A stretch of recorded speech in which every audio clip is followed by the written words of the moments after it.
With the latest rift between US and China and what might be perceived as a Cold War, what could be the implications in the private markets? And even more so, if China takes the next step in trying to take over Taiwan? I'm here with Andrew King at our 7th annual Private Equity Forum in San Francisco. And Andrew, I'd love to hear what you think about this hot topic. Thanks, Courtney. Obviously this is becoming a much bigger issue with geopolitical ramifications of the private sector and private equity. The simple fact is, if this becomes a hotter war, things are going to change dramatically, both in the public markets and also the private markets. Public markets, a huge dislocation to start if this Cold War becomes hotter and Taiwan becomes in play.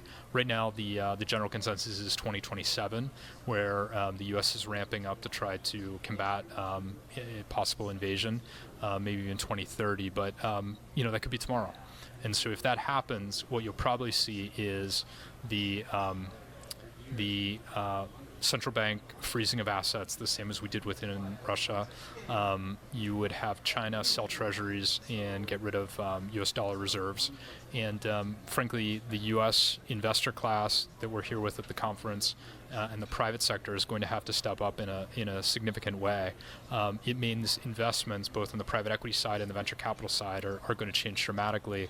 A lot of the things that we've invested in the past, they're software related, are going to be hybrid software hardware, and maybe with longer lead times, but government backing as a tailwind. So dramatically could change the investment cycle. Now, we have an upcoming big election here in the U.S. How could that change some of what this current situation is? That's a great point, Courtney. The simple fact is, I think everybody realizes what's at stake now. Unlike 4 years ago, China was an issue. Now China is the big issue. Simply put, I think any administration that comes in realizes the threat. Who they appoint to leadership positions at Commerce, Treasury, CISA, any of the places who may turn over could have huge ramifications. That being said, I'm heartened because I think the American people now understand the risks, and frankly, more so, our investor class, our private sector, is ready to take the next step in basically playing a part in this conflict. Well, I guess we'll find out what happens fairly soon with that. Thanks, Courtney. And we're live at our 7th Private Equity San Francisco Forum.